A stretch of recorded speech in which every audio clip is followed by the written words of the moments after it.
Hello friends, बहुत बहुत स्वागत है आपका Python for web using Django के इस कोर्स में। और मैं हूं आपका दोस्त सौरभ शुक्ला। दोस्तों, हम लोग HTML देख रहे हैं और HTML में आज कुछ और टैग्स सीखने की बारी है। यूजफुल टैग्स करके हमने इस लेसन का टाइटल रखा हुआ है और इसके पहले हमने जो टैग्स देखे हुए हैं, हेडिंग टैग, टाइटल टैग और पैराग्राफ टैग देख लिया है। आज कुछ और टैग्स देखने हैं जिसमें हम देखेंगे एंकर टैग, इमेज टैग और लिस्ट टैग। तो देखिए, जितनी भी दुनिया में वेबसाइट्स हैं और उसके अंदर जितने वेब पेजेस हैं, ये सबके कुछ अलग अलग यूआरएल होते हैं जो कि याद रखना हमारे लिए पॉसिबल नहीं है, क्योंकि करोड़ों अरबों पेजेस होंगे और सबके यूआरएल तो हम याद नहीं रख सकते। हम ज़्यादा से ज़्यादा कुछ वेबसाइट्स के नाम याद रख लेते हैं, इससे ज़्यादा हम याद नहीं रख पाते। उस वेबसाइट के अंदर भी कई सारे पेजेस होते हैं और हर एक पेज का यूआरएल हमको याद नहीं होता है। तो फिर सही तरीका क्या है? किसी भी पेज से दूसरे पेज पर अगर जाना है तो उसके लिए होते हैं लिंक्स, जिस पर आप करते हो क्लिक, जिससे कि आप पहुंच जाते हो दूसरे पेज पे। वो पेज दूसरा या तो किसी दूसरी वेबसाइट का पेज हो सकता है या फिर आपकी वेबसाइट का कोई दूसरा पेज हो सकता है। तो ये हम बना पाते हैं एंकर टैग की मदद से। सबसे पहले हम एंकर टैग ही देखने वाले हैं, उसके बाद फिर इमेज और लिस्ट को देखेंगे। तो चलिए, सबसे पहले हम लोग देख लेते हैं एंकर टैग किस तरीके से बनाना है। ये रहा हमारा HTML का बेसिक स्ट्रक्चर और इसके अंदर अब मैं बना रहा हूँ एंकर टैग। एंकर टैग में ए स्टार्टिंग में और ए क्लोजिंग में, ए फॉर एंकर। ठीक है, अब इसके अंदर जो कुछ आप लिखेंगे वो होगा विजिबल पोर्शन, जो कि आपको पेज पर दिखेगा। जैसे मैंने टेक्स्ट लिख दिया क्लिक हेयर, तो पेज पर आपको दिखेगा क्लिक हेयर। मैं एक बार चला के आपको दिखा देता हूं। जिस तरीके से मैंने यहाँ पर इसको रिफ्रेश किया, आप देख सकते हैं यहाँ पर लिखा हुआ है क्लिक हेयर, लेकिन अभी ये क्लिकेबल बिल्कुल भी नहीं है। अगर मैं इस पर क्लिक करता हूं तो कुछ भी नहीं हो रहा है। क्यों नहीं हो रहा है?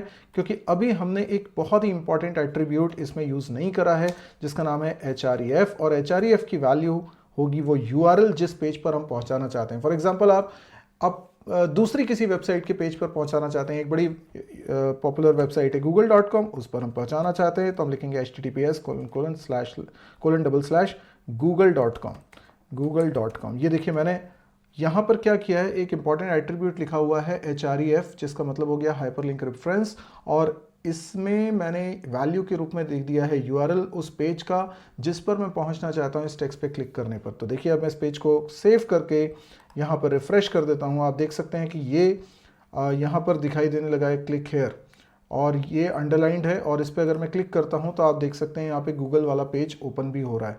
तो आप इससे समझ सकते हैं कि हम एक्सटर्नल वेबसाइट के पेज पर भी जा सकते हैं, और अगर हमें हमारी ही वेबसाइट के हम किसी दूसरे पेज पर जाना है तो वो भी पॉसिबल है। वो कैसे होगा? तो आपको अपने उस पेज का URL देना होगा, सिंपल। जैसे मैं यहाँ पर दे सकता हूँ, मेरी वेबसाइट है सौरभ शुक्ला classes.com। ठीक है, और ये HTTP है। ओके, और मैं यहाँ पे चाहता हूँ टेक्स्ट भी चेंज कर दूँ,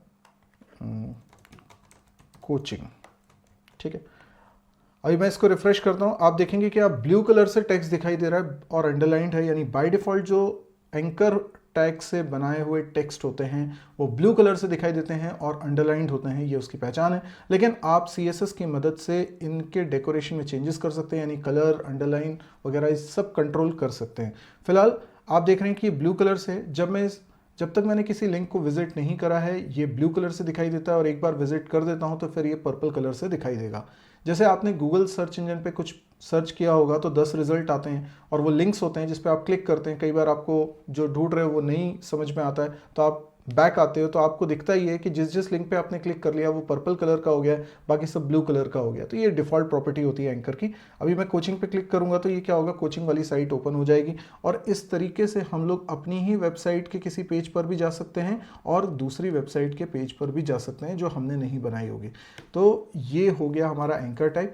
और एंकर टैग में बहुत कुछ और भी दूसरी चीज़ें हो सकती हैं जो कि हम लोग देखेंगे तब जब हमें इसकी ज़रूरत पड़ेगी Django के इस कोर्स में।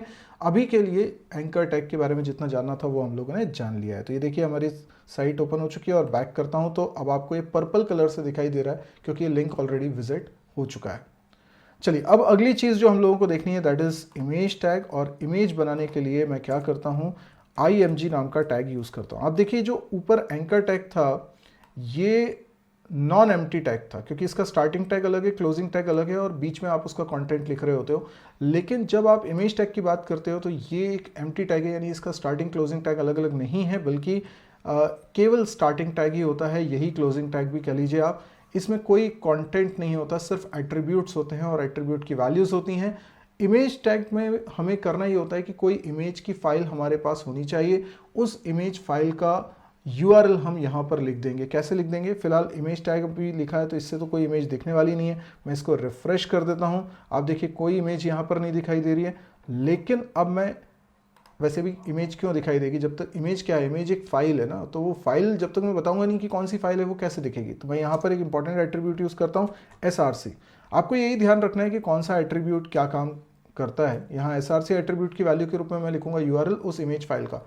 करेंटली मैंने अपने फोल्डर में, जिसमें home.html, जिस फाइल में हम कोडिंग कर रहे हैं, home.html फाइल मैंने जिस फोल्डर में रखी हुई है, उसी फोल्डर में मैंने एक इमेज फाइल भी रखी हुई है जिसका नाम मैंने रखा है pic1.jpg।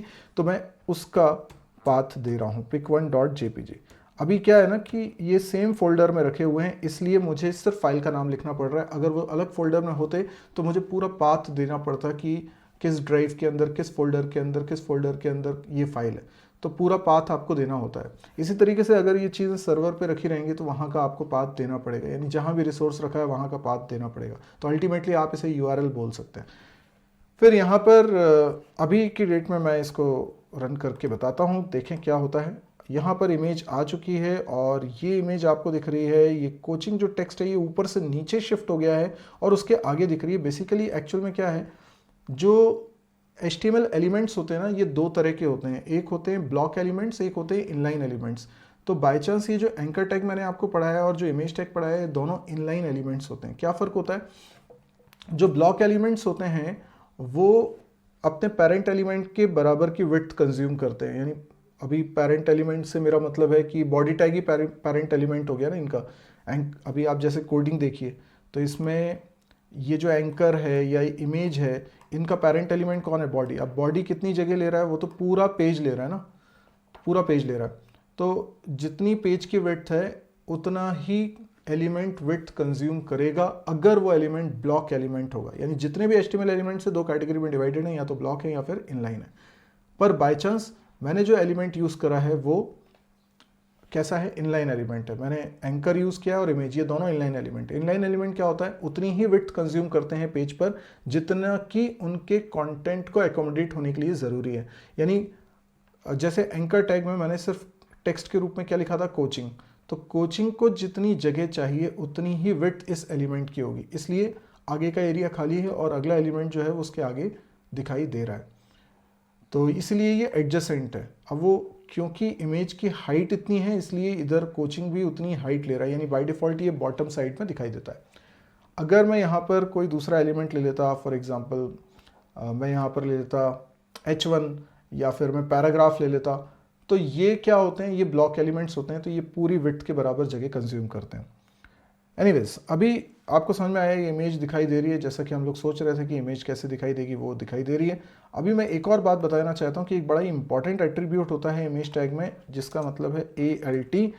ALT एट्रीब्यूट अल्टरनेटिव के रूप में है। अल्टरनेटिव का मतलब ये हुआ कि अगर किसी वजह से इमेज नहीं दिख पा रही है तो यहाँ जो आप अल्टरनेटिव टेक्स्ट लिख रहे हो वो दिखाई देगा। जैसे मैंने लिखा प्लेइंग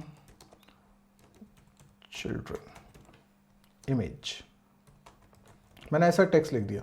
अभी फिलहाल तो मैं रिफ्रेश करूंगा तो वो मुझे टेक्स्ट दिखाई नहीं दे रहा है जो ऑल्ट में मैंने लिखा हुआ है। लेकिन आप देखिए, अगर मैंने इमेज फाइल का नाम एक्सीडेंटली गलत लिख दिया या इमेज किसी कारण से इंटरनेट की स्पीड स्लो है, लोड नहीं हो पा रहा है, वॉट एवर रीज़न, तो इमेज अगर लोड नहीं होगी, जैसे अब मैंने क्योंकि नाम चेंज कर दिया तो ये नाम तो है नहीं हमारी इमेज फाइल का, तो होगा ये कि इमेज लोड नहीं हो पाएगी। तो फिर ये जो ऑल्ट की वैल्यू मैंने लिखी हुई है वो दिखाई देगा। ये देखो आप, तो यहाँ पर लिखा हुआ आ रहा है प्लेइंग चिल्ड्रन इमेज। यानी अगर आपने ऐसा कई बार नोटिस किया होगा किसी साइट में कि पेज ठीक से लोड नहीं हो पा रहा है, तो जो इमेजेस आनी थी वो नहीं आ पाई, उस जगह पे यहाँ ब्रोकन इमेज आइकन दिखाई दे रहा होता है और वहाँ पे अगर कुछ टेक्स्ट लिखा होता है तो वो ऑल्ट एट्रीब्यूट की वैल्यू होती है। अब ये ऑल्ट एट्रीब्यूट की वैल्यू ना कई लिहाज से बहुत इंपॉर्टेंट होती है। एक तो सर्च इंजन के लिए भी बहुत इंपॉर्टेंट होती है क्योंकि इमेज को देखकर पता करना बहुत मुश्किल है, लेकिन इमेज के साथ में जो ऑल्ट एट्रीब्यूट की वैल्यू, उससे आप इमेज के बारे में जान सकते हो कि वो इमेज एक्चुअल में क्या है। तो सर्च इंजन के भी काम की चीज़ होती है ये, और भी कई जगह पर ये काम आती है। तो ये एडवाइस दी जाती है कि आप हमेशा ऑल्ट एट्रीब्यूट को ज़रूर यूज़ करें। और जैसे अगर आप चाहते हैं कि जो आपकी साइट के पेजेस हैं उनकी सर्च इंजन्स में रैंकिंग अच्छी हो ताकि वो सर्च रिजल्ट में आ पाएँ, तो उसके लिए भी ज़रूरी है कि आप जब भी इमेज टैग को यूज़ करें उसका ऑल्ट एट्रीब्यूट जरूर सेट करें। इसमें और भी कई सारे एट्रीब्यूट्स होते हैं जिससे कि हम विड्थ हाइट वगैरह भी सेट कर सकते हैं, लेकिन मैं आपको सजेस्ट करूंगा वो सारे काम आपको CSS के द्वारा करना चाहिए, वो ज़्यादा सही होता है पेजेस को मेंटेन करने के लिए, कंट्रोल करने के लिए। एनीवेज, ये हो गया हमारा इमेज टैग। और अब अगली चीज़ जो हम लोगों को देखनी है वो है लिस्ट टैग। तो जो लिस्ट होती हैं वो दो तरह की होती हैं, एक होती है ऑर्डर्ड लिस्ट, एक होती है अनऑर्डर्ड लिस्ट। तो मैं यहाँ पर आपको बताने जा रहा हूँ लिस्ट। सबसे ऊपर कर देता हूँ मैं ताकि मैं मेक श्योर कि वो आपको पेज पे विजिबल हो। मैं यहाँ पर बना रहा हूँ लिस्ट टैग। तो सबसे पहले दो तरह की हैं, अनऑर्डर्ड और ऑर्डर्ड। मैं पहले ऑर्डर्ड लिस्ट के बारे में बता रहा हूँ आपको। ऑर्डर्ड लिस्ट OL टैग से बनती है ऑर्डर्ड लिस्ट, OL स्टार्ट और OL क्लोज, ये है ऑर्डर्ड लिस्ट। लिस्ट क्या होता है ना, जैसे आप सामान की लिस्ट बना रहे हैं, स्टूडेंट्स की लिस्ट बना रहे हैं, लिस्ट में क्या होता है, बहुत सारे वैल्यूज होती हैं जिनको अपन लिस्ट आइटम्स बोलते हैं। तो a list is a sequence of list items. तो यहाँ पर ऑर्डर्ड लिस्ट, ऑर्डर्ड का मतलब ये होता है कि जहाँ सीक्वेंस मैटर करता है, who is number 1, who is number 2, who is number 3, this is important. जहाँ ऑर्डर मैटर कर रहा है that is called ordered list. जहाँ ऑर्डर मैटर नहीं कर रहा वो अनऑर्डर्ड लिस्ट है।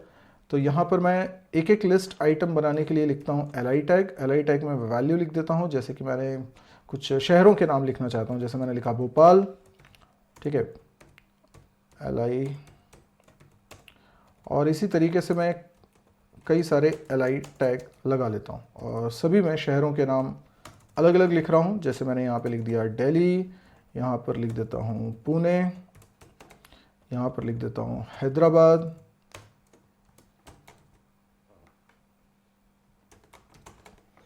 ओके।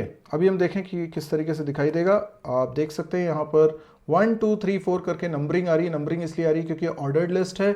अगर आपको पसंद नहीं है ये नंबरिंग तो आप किस तरीके से लिख सकते हैं, आप यहाँ पर एक टाइप एट्रीब्यूट भी यूज कर सकते हैं। टाइप एट्रीब्यूट जिसकी वैल्यू के रूप में अगर आपने लिखा है सपोज करिए स्मॉल a, तो होगा ये कि ये जो नंबरिंग है उसकी जगह आ जाएगा ABCD, यानी अगेन ऑर्डरिंग इंपॉर्टेंट है, ऑर्डर यहाँ पर मेंशन हो रहा है। आप अगर कैपिटल A लिख देंगे तो यहाँ पर हो जाएगा कैपिटल लेटर्स में सीक्वेंसिंग। इवन आप चाहें तो रोमन लेटर में सीक्वेंसिंग कर सकते हैं। रोमन लेटर में सीक्वेंसिंग करने के लिए आपने जैसे लिखा अगर कैपिटल I तो यहाँ पर ये रोमन लेटर्स आ गए हैं, और अगर आप स्मॉल I लिख देंगे तो ये लोअर केस में ही रोमन लेटर्स बन जाएंगे। तो आपने देखा अगर आप यहाँ पर लिख देते 1 तो ये बन जाता 1 2 3 4, जो बाय डिफॉल्ट भी 1 2 3 4 ही हो रहा था। अब इसके बाद हम लोगों को सीखना है, और ये ऑर्डर्ड लिस्ट हो गई। अनऑर्डर्ड लिस्ट, अनऑर्डर्ड लिस्ट जहाँ पे कि ये मैटर नहीं करता है कि सीक्वेंस क्या है, कौन पहला एलिमेंट है कौन दूसरा एलिमेंट है, इसलिए वहाँ पर मैं लिखता हूँ UL, OL की जगह लिखता हूँ UL।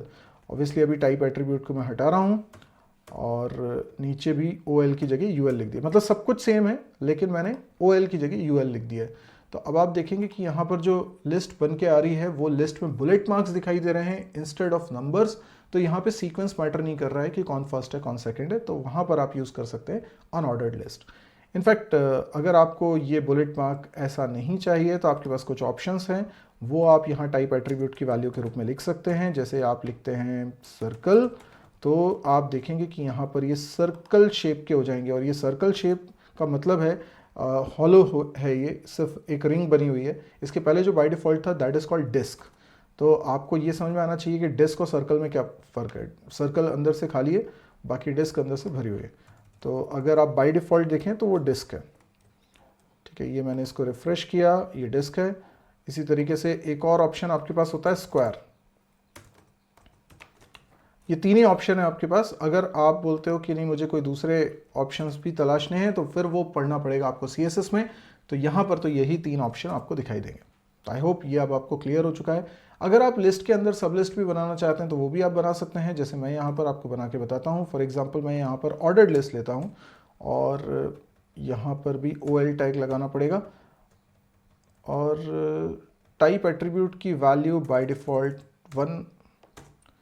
और यहाँ पर मैं ये सोचता हूँ कि सपोज करो भोपाल है, तो भोपाल के अंदर भी सब लिस्ट बनाना चाहता हूँ मैं, ठीक है, सब लिस्ट बनाना चाहता हूँ। तो मैं क्या करता हूँ, यहाँ पर एक और OL बना देता हूँ, ऑर्डर्ड लिस्ट। आप देख रहे हैं लिस्ट आइटम के अंदर मैंने एक और लिस्ट बना दी है, ऑर्डर्ड लिस्ट।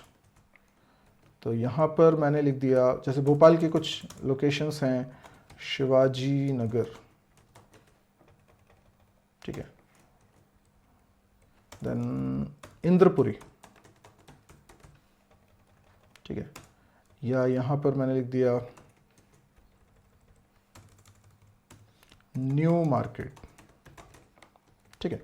इस तरीके से मैंने सब लिस्ट बना लिया और अब इसको मैं रिफ्रेश करता हूँ। आप देख सकते हैं कि ये सब लिस्ट आपको थोड़े से इंडेंटेशन के साथ दिखाई दे रही है।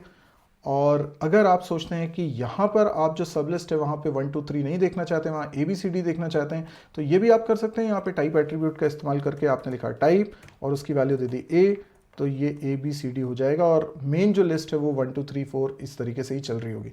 तो आपने देखा किस तरीके से हम लोग ये टैग्स को यूज़ करते हैं। तो आपने लिस्ट भी समझ ली है, आपने सब लिस्ट भी बनानी भी सीख ली है, और ऐसा ही आप अनऑर्डर्ड लिस्ट में भी कर सकते हैं। तो दोनों जगह कर सकते हैं। तो आज के लिए इतना ही दोस्तों, कुछ और टैग्स के साथ हम अगले लेसन को फिर देखेंगे। आज के लिए इतना ही। Thank you, good bye.